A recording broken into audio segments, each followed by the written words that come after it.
అందరికీ నమస్కారం. నేను మీ కోటి మాస్టర్. మీరు చూస్తున్నారు ధ్రువ ఫర్ యూట్యూబ్ ఛానల్. ఈరోజు మనం ఏపీడిఎస్సి నోటిఫికేషన్కి సంబంధించి పోస్టుల ప్రిఫరెన్స్కి సంబంధించి వివిధ మేనేజ్మెంట్లో మనకున్నటువంటి లాభ నష్టాల గురించి చర్చిద్దాం. దీన్ని బేస్ చేసుకొని మీరు పోస్ట్ ప్రిఫరెన్స్ అనేది సెలెక్ట్ చేసుకోవాల్సి ఉంటుంది. ముఖ్యంగా ఇక్కడ నేను చెప్పానో లేదో సమ్మెక్స్ ఎవరో చెప్పారనో వాళ్ళు చెప్పినటువంటి దీని ప్రకారం గుడ్డిగా మీరు ఫాలో అవ్వకూడదు. ఎందుకంటే ఇక్కడ మనకి సుమారు 5-6 రకాలైనటువంటి మేనేజ్మెంట్ పాఠశాలలు ఉన్నాయి. ఏ మేనేజ్మెంట్ పాఠశాలలో ఎటువంటి బెనిఫిట్స్ ఉన్నాయి, ఎటువంటి నష్టాలు ఉన్నాయి, వాటి గురించి నేను క్లియర్గా ఎక్స్ప్లెయిన్ చేస్తాను. దానిని దృష్టిలో పెట్టుకొని మీ యొక్క పర్సనల్ నీడ్ని బట్టి, మీ యొక్క అవసరాలను బట్టి మీరు పోస్ట్ ప్రిఫరెన్స్ అనేది ఇచ్చుకోవడం చాలా మంచిది. ఎందుకంటే మనకి రిక్వైర్మెంట్స్ ఒక్కొక్కరికి ఒక్కోలా ఉంటాయి. కొంతమందికి స్థానికంగా మన చుట్టుపక్కల మండలాల్లో వర్క్ చేసుకోవాలని కొంతమందికి కోరిక ఉండొచ్చు, కొంతమందికి టౌన్ ఏరియాలో పనిచేయాలని ఉండొచ్చు. సో ఈ రకంగా కొన్ని క్రైటీరియాస్ని మనం తీసుకున్నట్లయితే ఎవరికి ఏది సూటబుల్ అవుతుందో దానిని మీరు అర్థం చేసుకొని ప్రోస్ అండ్ కాన్స్ తెలుసుకొని ఆ బెనిఫిట్స్ అండ్ లాసెస్ తెలుసుకొని దానిని బట్టి పోస్ట్ ప్రిఫరెన్స్ ఇచ్చుకోవడం అనేది ఉత్తమమైనటువంటి మార్గం. ఒకసారి మనం పాఠశాల యాజమాన్యాల వారీగా ఉన్నటువంటి బెనిఫిట్స్ ఏంటో ఇప్పుడు మనం చర్చిద్దాం.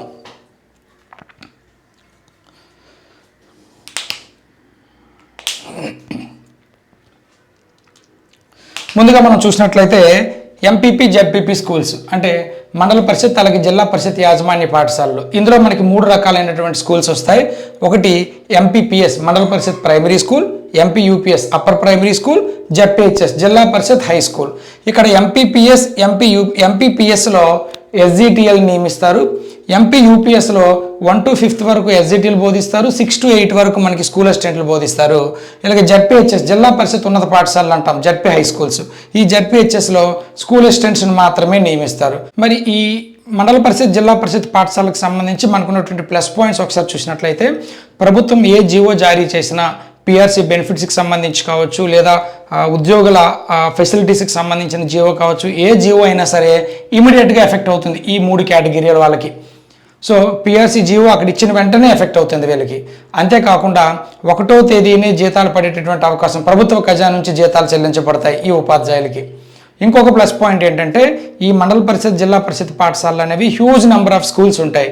ప్రైమరీ స్కూల్స్ తీసుకున్నట్లయితే ఇంచుమించు ప్రతి గ్రామంలో కూడా ఒక ప్రైమరీ పాఠశాల ఉంది. అలాగే యూపీస్ తీసుకుంటే ఒక పెద్ద పెద్ద పంచాయతీల్లో యూపీ స్కూల్స్ ఉన్నాయి. హై స్కూల్స్ తీసుకుంటే ప్రతి మండలంలో సుమారు 5 నుంచి 15 వరకు జెడ్పీ హై స్కూల్స్ ఉండేటటువంటి అవకాశం ఉంది ఒక్కొక్క మండలంలో. అంటే స్థానికంగా మన స్వగ్రామంలో లేదా మన సొంత మండలంలో లేదా పక్కపక్క మండలాల్లో ఉద్యోగం చేసుకునేటువంటి వెసులుబాటు కావాలి అనుకునేటటువంటి అభ్యర్థులు ఈ ఎంపీపీ జెడ్పీపీ యాజమాన్యాన్ని ముందుగా మీరు సెలెక్ట్ చేసుకోవచ్చు. ముఖ్యంగా ఎస్జిటీలకు వచ్చేటప్పటికి ప్రైమరీస్ అలాగే యూపీస్లో ఉంటారు కాబట్టి వీళ్ళకి huge number of schools availability ఉంటుంది. స్కూల్ అసిస్టెంట్స్ కూడా ఒక్కొక్క మండలంలో సుమారు అంటే మినిమం 5 నుంచి 15 వరకు పాఠశాలలు ఉండేటటువంటి అవకాశం ఉంది. బదిలీలలో మనం చాలా దూరం వెళ్ళేటటువంటి అవకాశం కొంచెం తక్కువగా ఉంటుంది.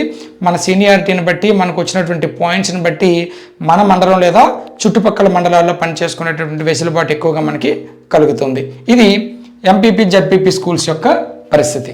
మరి ఈ ఎంపీపీ జెడ్పీపీ స్కూల్స్లో మనకి ముఖ్యంగా నష్టం కలిగించేటటువంటి అంశం ఏంటి అంటే ప్రమోషన్ ఛానల్ అండి. ఇక్కడ ప్రమోషన్ ఛానల్ అనేది చాలా స్లోగా ఉంటుంది. సుమారు ఒక ఎస్జిటి నుంచి స్కూల్ అసిస్టెంట్గా ప్రమోషన్ పొందాలంటే 20 నుంచి 25 సంవత్సరాలు సర్వీస్ చేస్తే తప్ప ఎస్జిటి ప్రమోషన్ రాదు. ప్రజెంట్ 98 డిఎస్సిలో నియామకం పొందినటువంటి టీచర్స్ కూడా ఈ రోజుకి స్కూల్ అసిస్టెంట్ వాళ్ళకి ప్రమోషన్ రాలేదు. అంటే సుమారు ఇంచుమించుగా 25 సంవత్సరాలు దాటినప్పటికీ కూడా స్కూల్ అసిస్టెంట్ ప్రమోషన్ రానటువంటి పరిస్థితులు మనం ఈ పాఠశాల యాజమాన్యంలో చూస్తాం. సో ఇక్కడ ప్రమోషన్ ఛానల్ అనేది ప్రజెంట్ చాలా కష్టతరంగా ఉంది. ప్రమోషన్స్ అనేవి చాలా లేట్, మినిమం 20 years అయితే తప్ప ప్రమోషన్ వచ్చేటటువంటి అవకాశం ఇప్పుడున్న పరిస్థితుల్లో కనిపించడం లేదు. అది ఒక్కటే మనకి డ్రాబ్యాక్ అండి. ఇక 2వ కేటగిరీ మీరు చూసినట్లయితే గవర్నమెంట్ స్కూల్స్. ఈ గవర్నమెంట్ స్కూల్స్ అనేవి ప్యూర్లీ గవర్నమెంట్ ఎంప్లాయీస్ అంటారు ఇక్కడ పనిచేసే వాళ్ళని. ఈ ఎంపీపీ జెడ్పీపీలో పనిచేసేటువంటి ఉద్యోగులు గవర్నమెంట్ ఎంప్లాయీస్ కింద, అంటే ప్రభుత్వ ఉద్యోగులే కానీ ప్యూర్ గవర్నమెంట్ ఎంప్లాయీస్ కాదు, వీళ్ళు లోకల్ బాడీ ఎంప్లాయీస్ కింద మనం ట్రీట్ చేస్తాం.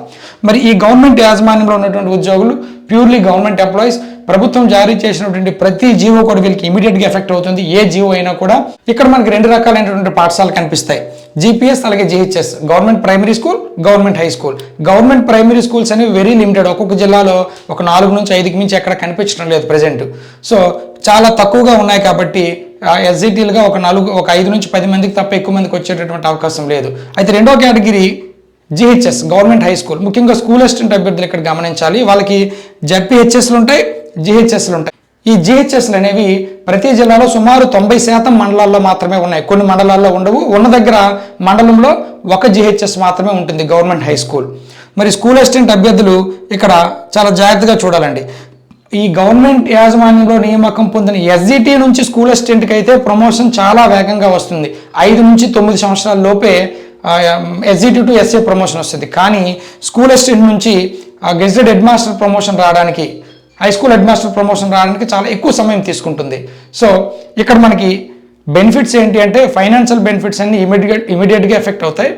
అలాగే స్కూల్స్ కూడా చూసుకుంటే మండల హెడ్ క్వార్టర్లోనే పనిచేసేటువంటి అవకాశం కలుగుతుంది. ఈ 2 ప్లస్లుగా తీసుకుంటే నెగిటివ్స్ ఏంటంటే మండలానికి ఒకటే ఉండడం వల్ల మనం ట్రాన్స్ఫర్స్లో కూడా చాలా ఎక్కువ దూరం ప్రయాణించాల్సి రావచ్చు. ఒక 2-3 మండలాలు లేదా 4-5 మండలాలు దాటి కూడా మనకి పోస్టింగ్ వచ్చేటటువంటి అవకాశం ఉంటుంది. ట్రాన్స్ఫర్స్లో కూడా మీరు ఒక జిహెచ్ఎస్ నుండి ఇంకొక జిహెచ్ఎస్కి మాత్రమే వెళ్తారు. జడ్పీ హై స్కూల్స్లో మీకు ఎటువంటి అవకాశం ఇవ్వరు ప్రస్తుతం ఉన్నటువంటి నార్మ్స్ ప్రకారం. అయితే ఇక మూడో కేటగిరీ చూస్తే మున్సిపల్ స్కూల్స్. మున్సిపల్ స్కూల్స్లో మీకు గతంలో ఉన్న పరిస్థితులు వేరు, ప్రస్తుతం ఉన్నటువంటి పరిస్థితులు వేరు. గతంలో ఈ మున్సిపల్ ఎంప్లాయీస్ అందరికీ కూడా, మున్సిపల్ స్కూల్ టీచర్స్ అందరికీ కూడా ఏ బెనిఫిట్ రావాలని కూడా కాస్త ఆలస్యం అయ్యేది. ప్రభుత్వ ఉద్యోగులకి, లోకల్ బాడీస్లో ఉన్నటువంటి ఎంపీపీ, జడ్పీపీ యాజమాన్యంలో ఉన్నటువంటి ఉపాధ్యాయులకి వచ్చేటటువంటి జీవో వీళ్ళకి వర్తించేది కాదు. వీళ్ళకి సపరేట్గా జీవో ఇవ్వాల్సినటువంటి పరిస్థితి వచ్చేది. కాబట్టి కాస్త ఆలస్యం అయ్యేది. అంతేకాకుండా గతంలో జీతాలు వీళ్ళకి మున్సిపాలిటీ తాలూకా ఫండ్ నుంచి రిలీజ్ చేసేవాళ్ళు. మున్సిపల్ కమిషనర్గా, డ్రాయింగ్ ఆఫీసర్గా ఉండేవాళ్ళు. బట్ ఇప్పుడు ఆ పరిస్థితి మారింది. వీళ్ళని ఎంఈఓ పరిధిలోకి తీసుకొచ్చారు. ఎంఈఓలే వీళ్ళకి ఈ మున్సిపల్ స్కూల్స్లో ఉన్నటువంటి ఉపాధ్యాయులకి ఎంఈఓనే డ్రాయింగ్ ఆఫీసరు. అలాగే 010 అకౌంట్ నుంచి వీళ్ళకి జీతాలు జమ చేయబడుతున్నాయి. అంటే 1వ తేదీకి జీతాలు వచ్చేటటువంటి పరిస్థితి ఇప్పుడు కనిపిస్తూ ఉంది. గతంలో అట్లా కాదు. కొన్నిసార్లు 2 నెలలకు ఒకసారి, 6 నెలలకు ఒకసారి జీతాలు పడేటటువంటి అవకాశం ఉండదు మున్సిపల్ స్కూల్స్లో. ఇప్పుడు ఆ పరిస్థితి లేదు. మిగిలిన అందరు ఉపాధ్యాయులతో పాటు 1వ తేదీనే వీళ్ళు కూడా జీతాలు అందుకోవడం అనేది జరుగుతూ ఉంది. ఇక్కడ మనం ప్లస్ పాయింట్స్ ఒకసారి చూసినట్లయితే ఈ మున్సిపల్ స్కూల్స్ అనేవి ముఖ్యంగా టౌన్ ఏరియాల్లోనే ఉంటుంది. ఎక్కువ జనాభా కలిగినటువంటి టౌన్ ఏరియాల్లోనే ఉంటున్నాయి. ఇందులో కూడా 2 రకాలైనటువంటి స్కూల్స్ ఉంటాయి, మనకి యాజమాన్యాలు ఉంటాయి. అంటే యాజమాన్యం ఒకటే, బట్ 2 రకాలైనటువంటి వర్గాలు ఉంటాయి. ఇక్కడ చూస్తే మున్సిపాలిటీ ఒకటి ఉంటుంది, అలాగే మున్సిపల్ కార్పొరేషన్ ఉంటుంది. ఇక్కడ జనాభా ప్రాతిపదికన ఎక్కువ జనాభా కలిగినటువంటి మున్సిపాలిటీని మున్సిపల్ కార్పొరేషన్గా మనం ట్రీట్ చేస్తాం. మన ఆంధ్రప్రదేశ్లో సుమారు ఇప్పుడు 17 మున్సిపల్ కార్పొరేషన్లు ఉన్నాయి. ఆల్మోస్ట్ అన్ని డిస్ట్రిక్ట్ హెడ్ క్వార్టర్లు కూడా మున్సిపల్ కార్పొరేషన్లే. ఇప్పుడు శ్రీకాకుళం, విజయనగరం, విశాఖపట్నం, అలాగే రాజమండ్రి, ఇటువంటి మెయిన్ డిస్ట్రిక్ట్ హెడ్ క్వార్టర్స్ అన్ని కూడా మున్సిపల్ కార్పొరేషన్స్ జనాభా ప్రాతిపదికన. ఇక ఆ జిల్లాలో ఉన్నటువంటి కొంచెం జనాభా తక్కువగా ఉన్నటువంటి మున్సిపాలిటీని మనం మున్సిపాలిటీ అని చెప్పి అంటాం, జనరల్ మున్సిపాలిటీ అంటాం. అయితే మనం మున్సిపల్ యాజమాన్యంలో నియామకం పొందితే ఈ 2 రకాలైనటువంటి పాఠశాలలో ఎక్కడైనా కూడా మనకి రావచ్చు. మరి ఇక్కడ మనం ప్లస్ పాయింట్స్ ఒకసారి గమనించినట్లయితే ఈ మున్సిపాలిటీలో నియామకం పొందినటువంటి ఎస్జిటి నుంచి స్కూల్ అసిస్టెంట్స్కి ప్రమోషన్ అనేది చాలా వేగంగా వచ్చేటువంటి అవకాశం మనకి ఉందండి. ఇప్పుడు 2008 డిఎస్సిలో 2010లో వాళ్ళు జాయిన్ అయితే 2013 నాటికే వాళ్ళకి స్కూల్ అసిస్టెంట్ ప్రమోషన్స్ వచ్చాయి చాలా మున్సిపాలిటీల్లో. అంతేకాకుండా రీసెంట్గా 2018లో ఎస్జిటిగా జాయిన్ అయినటువంటి వ్యక్తి కూడా ప్రమోషన్ అందుకోవడం జరిగింది స్కూల్ అసిస్టెంట్గా. ఈవెన్ ఇప్పటికీ 2000, 2001, 2002 డిఎస్సిలో నియామకం పొందిన ఎస్జిటీలు ఈ మండల పరిషత్, జిల్లా పరిషత్తులో ఉన్నటువంటి ఉపాధ్యాయులకి ఇంతవరకు ప్రమోషన్ రాలేదు. కానీ ఈవెన్ ఇక్కడ మున్సిపాలిటీలో చూసుకుంటే 2018లో జాయిన్ అయినటువంటి కొంతమంది అభ్యర్థులకు కూడా ప్రమోషన్స్ రావడం జరిగింది. అది మున్సిపాలిటీని బట్టి డిపెండ్ అయి ఉంటుంది. సో ప్రమోషన్ ఛానల్ అనేది ఇక్కడ మనకి చాలా వేగంగా ఉంటుంది. రెండవది ముఖ్యంగా టౌన్ ఏరియాల్లో పనిచేసే అవకాశం ఉంటుంది. అన్నిటికంటే ముఖ్యంగా ట్రాన్స్ఫర్స్ అంటే బదిలీలలో విత్ ఇన్ ది మున్సిపాలిటీ లేదా మున్సిపాలిటీ టు మున్సిపాలిటీ మాత్రమే వీళ్ళకి ఉంటుంది. కాబట్టి ఎప్పుడు కూడా మున్సిపాలిటీ పరిధిలోనే పనిచేసే అవకాశం ఉంటుంది. ఒక మున్సిపల్ పరిధిలో ఉన్నటువంటి ఉద్యోగి కిలోమీటర్ నుంచి 5-6 కిలోమీటర్ల సరౌండింగ్స్లో మాత్రమే ఉంటుంది. అదే మున్సిపల్ కార్పొరేషన్కి వచ్చేటప్పటికి 5 నుంచి 10 కిలోమీటర్ల వరకు పరిధి ఉంటుంది. అయితే ఈ పరిధిలో ఉన్నటువంటి ఉద్యోగులకి హెచ్ఆర్ఏ కూడా ఎక్కువగా ఉంటుంది. మిగతా ఉద్యోగులందరికీ 10% హెచ్ఆర్ఏ వస్తే ఈ మున్సిపల్ కార్పొరేషన్ పరిధిలో ఉన్నటువంటి ఉద్యోగులకి 16% హెచ్ఆర్ఏ వస్తుంది. అంటే మనకి జీతం కూడా ఒక 2,000 నుంచి ఒక 6-7,000 మన బేసిక్ పేని బట్టి పెరిగేటువంటి అవకాశం కూడా ఉంటుందండి. ఇక్కడ ముఖ్యంగా బదిలీలలో విత్ ఇన్ ది మున్సిపాలిటీ అంటే ఫర్ ఎగ్జాంపుల్ ఇప్పుడు శ్రీకాకుళం జిల్లాలో తీసుకుంటే ఆంధ్రవలస మున్సిపాలిటీ పరిధిలో పనిచేసేటువంటి ఉద్యోగి బదిలీలలో ఆంధ్రవలస మున్సిపాలిటీలోనే ఉంటారు. కావాలని కోరుకుంటే ఇచ్చాపురం మున్సిపాలిటీకో లేకపోతే ఇతర శ్రీకాకుళం మున్సిపాలిటీకో కూడా వెళ్ళే అవకాశం కూడా ఉంటుంది. అయితే ఇక్కడ మున్సిపాలిటీ నుంచి మున్సిపల్ కార్పొరేషన్స్కి డైరెక్ట్గా బదిలీలు ఇవ్వటం లేదండి. ఓన్లీ స్పౌస్ గ్రౌండ్స్లో కానీ లేదా మ్యూచువల్ గ్రౌండ్స్లో కానీ మాత్రమే ఒక మున్సిపాలిటీ నుంచి మున్సిపల్ కార్పొరేషన్స్కి బదిలీ అయ్యే అవకాశం ఉంటుంది. అయితే ఇక్కడ ఈ స్పౌస్ గ్రౌండ్స్ కావచ్చు లేదా మ్యూచువల్ గ్రౌండ్స్లో కానీ మనం బదిలీ కోరుకుంటే జీరో సర్వీస్తో అక్కడికి వెళ్లాల్సి ఉంటుంది. ఫర్ ఎగ్జాంపుల్ ఇప్పుడు ఆంధ్రవలస మున్సిపాలిటీలో పనిచేస్తున్న ఒక టీచరు శ్రీకాకుళం మున్సిపల్ కార్పొరేషన్కి బదిలీ కావాలి అంటే ఈ ఆంధ్రవలస మున్సిపాలిటీ పరిధిలో చేసిన సర్వీస్ మొత్తం వదులుకొని జీరో సర్వీస్తో శ్రీకాకుళం మున్సిపల్ కార్పొరేషన్లో జాయిన్ అవ్వాల్సి ఉంటుంది. సో జీరో సర్వీస్తో అక్కడ జాయిన్ అవ్వాల్సినటువంటి పరిస్థితి వస్తుంది తప్ప ఒక మున్సిపాలిటీ నుంచి ఇంకొక మున్సిపాలిటీకి వెళ్ళేటప్పుడు ఇటువంటి రూల్ ఏది లేదండి. మున్సిపాలిటీ నుంచి మున్సిపల్ కార్పొరేషన్స్కి వెళ్తే మాత్రం ఖచ్చితంగా మనం సర్వీస్ని కోల్పోయే పరిస్థితి మనకి వస్తుంది. ఇదండి మున్సిపల్ స్కూల్స్లో ముఖ్యంగా మనం చూసినట్లయితే టౌన్ ఏరియాలో పనిచేస్తాం, ప్రమోషన్ ఛానల్ వేగంగా ఉంటుంది, జీతాలు కూడా అప్పట్లా కాకుండా ఇప్పుడు అన్నీ కూడా 1వ తేదీకి జీతాలు వచ్చేటటువంటి పరిస్థితి ఉంది. ప్రభుత్వ జీవాలు కూడా వీళ్ళకి చాలా తొందరగానే రావడం జరుగుతూ ఉంది. హెచ్ఆర్ఏ కూడా ఈ మున్సిపల్ కార్పొరేషన్ పరిధిలో ఉన్నటువంటి వాళ్ళకి 16% హెచ్ఆర్ఏ కూడా అందేటటువంటి అవకాశం ఇక్కడ ఉంది. ఇవి వెసులుబాట్లు అండి. మరి తర్వాత బదిలీలలో కూడా విత్ ఇన్ ది మున్సిపాలిటీ లేదా మున్సిపాలిటీ టు అదర్ మున్సిపాలిటీ జరిగే అవకాశం ఉంది. కాబట్టి మన సర్వీస్ మొత్తం టౌన్ ఏరియాలో పనిచేసుకునేటువంటి అవకాశం ఉంటుంది. దూర ప్రాంతాలకి జర్నీ చేయాల్సినటువంటి అవసరం అస్సలు ఉండదు. ఇప్పుడున్నటువంటి ట్రెండ్ ప్రకారం చాలామంది ఈ జిల్లా పరిషత్ యాజమాన్యాల కంటే టౌన్ ఏరియాలు ఎక్కువగా ప్రిఫర్ చేస్తున్నారు. కాబట్టి అటు పిల్లల చదువుల నిమిత్తం కావచ్చు, వాళ్ళకు ఉన్నటువంటి ఇతర అవసరాల నిమిత్తం కావచ్చు, ఎక్కువగా టౌన్ ఏరియాను ప్రిఫర్ చేస్తున్నారు కొంతమంది. అట్లా ప్రిఫర్ చేసే అభ్యర్థులు మీ యొక్క స్థానిక నీడ్ని బట్టి, మీ యొక్క వ్యక్తిగత నీడ్ని బట్టి టౌన్ ఏరియాలో పనిచేయాలి, సర్వీస్ మొత్తం with in the reason municipality పరిధిలోనే ఉండాలి అనుకునేటువంటి అభ్యర్థులకి ఇది ఒక మంచి అవకాశంగా మీరు భావించవచ్చు. ఇక తర్వాత చూసినట్లయితే ఆశ్రమ పాఠశాలలు, ఇవి ట్రైబల్ వెల్ఫేర్ ఆశ్రమ పాఠశాలలు అండి. ఇవి కూడా ప్రతి జిల్లాలో కూడా లిమిటెడ్గానే ఉన్నాయి. ముఖ్యంగా ఏజెన్సీ ప్రాంతాల్లో అంటే కొండ ప్రాంతాల్లో ఈ పాఠశాలలు ఉండేటటువంటి అవకాశం ఉంది మనకి. ముఖ్యంగా వీటిలో కూడా మనం పనిచేయాలంటే అప్రోచ్ రోడ్లు కూడా సరిగా లేనటువంటి కొన్ని గ్రామాలు కూడా ఉండేటటువంటి అవకాశం ఉంటుంది. సో దూర ప్రాంతాలు, కొండ ప్రాంతాల్లో పనిచేయాల్సినటువంటి అవసరం వచ్చేటటువంటి అవకాశం ఈ ఆశ్రమ పాఠశాలలో ఉంటుంది. సో దీన్ని మీరు గమనించవచ్చు. మిగతా బెనిఫిట్స్ పరంగా అయితే ఎటువంటి ఇబ్బంది ఉండదండి. ఆల్ బెనిఫిట్స్ మనకి కామన్గానే వస్తాయి. మరి కొన్ని సందర్భాల్లో ఈ ఆశ్రమ పాఠశాలల్లో పనిచేస్తున్నటువంటి ఉద్యోగులు కూడా రేషనలైజేషన్గా ట్రై అయ్యేటప్పుడు మిగులు ఉపాధ్యాయులు ఉంటే వాళ్ళని మళ్ళీ ఎంపీపీ జడ్పీపీ యాజమాన్యంలో ఉన్నటువంటి స్కూల్స్లో కూడా సర్దుబాటు చేసేటటువంటి పరిస్థితి కూడా కొన్ని దగ్గర మనకి కనిపిస్తూ ఉంది. ఇంకా ఈ చివరి రెండు చూసినట్లయితే రెసిడెన్షియల్ స్కూల్స్ అలాగే ఏపీ మోడల్ స్కూల్స్, ఈ రెండింటిలో కూడా టీజీటీ పీజీటీ పోస్టులు అనేవి జోనల్ స్థాయిలో నియమిస్తారు. ఇప్పుడు ఈ మిగతా ఈ 4 కేటగిరీలో ఉన్నటువంటి వాళ్ళంతా కూడా జిల్లా యూనిట్గా మనకి నియామకాలు జరుగుతాయి.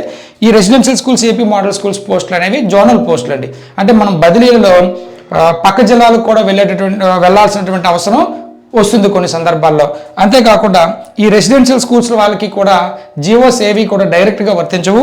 ఈ గవర్నమెంట్ ఉద్యోగులకు ఇచ్చేటటువంటి జీవోస్కి సపరేట్గా మళ్ళీ వీళ్ళ కోసం జీవో ఇవ్వాల్సి ఉంటుంది. ఈ యాజమాన్యాలకు సంబంధించి స్పెషల్ జీవో ఇస్తే మాత్రమే వీళ్ళకి వర్తిస్తాయి. అంటే పిఆర్సీకి సంబంధించి కావచ్చు, లేకపోతే ఇతర బెనిఫిట్స్కి సంబంధించి కావచ్చు, జీవోలు అనేవి ఈ 2 కేటగిరీ స్కూల్స్కి సపరేట్గా ఇవ్వాల్సి వస్తుంది. అంటే జీతాలు పడడంలో ఎటువంటి ఆలస్యం కానీ ఇవేమీ ఉండవండి. కానీ జీవోలు కొన్ని బెనిఫిట్స్ వర్తించేటటువంటి జీవోలు కాస్త ఆలస్యంగా వచ్చే అవకాశం ఉంటుంది. అంతేకాకుండా ఇక్కడ ఏపీ మోడల్ స్కూల్స్ చూసినట్లయితే ఇవి కూడా చాలా లిమిటెడ్గా ఉంటాయి. ఈ రెసిడెన్షియల్ స్కూల్స్ అనేవి ఒక్కొక్క జిల్లాలో ఒక 5-6కి మించి లేవండి. రెసిడెన్షియల్ పాఠశాలలో ఒక 5 నుంచి 10 వరకు ఉన్నాయి మనకి. Very limited number of schools ఉంటాయి. బదిలీలో మనం పక్క జిల్లాలకు కూడా వెళ్లాల్సి వస్తుంది. మరి ఏపీ మోడల్ స్కూల్స్ చూసుకుంటే ఆల్మోస్ట్ ప్రతి మండలంలో కూడా ఒక ఏపీ మోడల్ స్కూల్ అనేది ఉంది. ఇక్కడ మనకు ఒక ప్లస్ పాయింట్ ఏంటి అంటే ఇక్కడికి వచ్చేటటువంటి విద్యార్థులందరూ కూడా మెరిటోరియస్ స్టూడెంట్స్ ఉంటారు. మనకి ఏపీ మోడల్ స్కూల్లో 6th క్లాస్ అడ్మిషన్ ఉంటుంది, అలాగే ఇంటర్మీడియట్ అడ్మిషన్ ఉంటుంది. ఈ 6th ఇంటర్మీడియట్లో ఇచ్చేటటువంటి అడ్మిషన్ అనేది మనం ఎంట్రన్స్ టెస్ట్ కండక్ట్ చేసి అడ్మిషన్ ఇస్తున్నారు. కాబట్టి ఎక్కువగా మెరిటోరియస్ స్టూడెంట్స్ వస్తారు. అక్కడికి వచ్చినటువంటి విద్యార్థులందరూ కూడా తెలివైన విద్యార్థులు ఉంటారు. వాళ్ళకి మనం టీచ్ చేస్తున్నప్పుడు వాళ్ళ యొక్క రెస్పాన్స్ మనల్ని వాళ్ళు రిసీవ్ చేసుకుంటే, ఎందుకంటే ఎక్కువ తెలివైన విద్యార్థులు ఉంటారు కాబట్టి మనకి విద్యార్థులు ఇంకా నేర్చుకుంటున్న కొద్దీ మనకి ఇంకా చెప్పాలంటే తపన ఇంకా ఎక్కువగా వస్తుంది మనకి. సో మెరిటోరియస్ స్టూడెంట్స్ ఎక్కువగా ఉండే అవకాశం ఉంది. కాబట్టి ఇక్కడ ఈ పాఠశాలకి ఇన్ఫ్రాస్ట్రక్చర్ పరంగా చూసుకున్నా కూడా ఫుల్ ఇన్ఫ్రాస్ట్రక్చర్ ఉందండి. గవర్నమెంట్ ఇప్పుడు ఈ మోడల్ స్కూల్స్ అన్నిటికీ కూడా ఫుల్ ఇన్ఫ్రాస్ట్రక్చర్ ప్రొవైడ్ చేసింది. టీచర్స్ ఫుల్గా ఉన్నారు, ఇన్ఫ్రాస్ట్రక్చర్ ఫుల్గా ఉంది, అక్కడికి వచ్చే స్టూడెంట్స్ మెరిటోరియస్ స్టూడెంట్స్. కాబట్టి మనకి వర్క్ ఎన్విరాన్మెంట్ కూడా చాలా ఆహ్లాదకరంగా ఉంటుంది మిగతా పాఠశాలలతో పోల్చుకుంటే. మిగతా యాజమాన్య పాఠశాలలో ఇన్ఫ్రాస్ట్రక్చర్ కాస్త వీక్గా ఉండేటువంటి అవకాశం ఉంది, బట్ ఇక్కడ ఫుల్ ఇన్ఫ్రాస్ట్రక్చర్ ఉంది. అయితే ఇక్కడ నెగిటివ్ పాయింట్ ఏంటంటే గవర్నమెంట్ బెనిఫిట్స్ అనేవి కాస్త ఆలస్యంగా వస్తాయి, వీటికి సపరేట్ జీవో ఇవ్వాల్సి ఉంటుంది. బదిలీల్లో మనం జిల్లాలు కూడా మారాల్సినటువంటి అవకాశం వస్తుంది, ఎందుకంటే లిమిటెడ్ నెంబర్ ఆఫ్ స్కూల్స్ ఉన్నాయి కాబట్టి. ఇవండి ఇప్పుడు మీకు చెప్పినటువంటి ఈ 6 యాజమాన్య పాఠశాలకు సంబంధించి పూర్తి సమాచారం ఇచ్చారని నేను అనుకుంటా ఉన్నాను.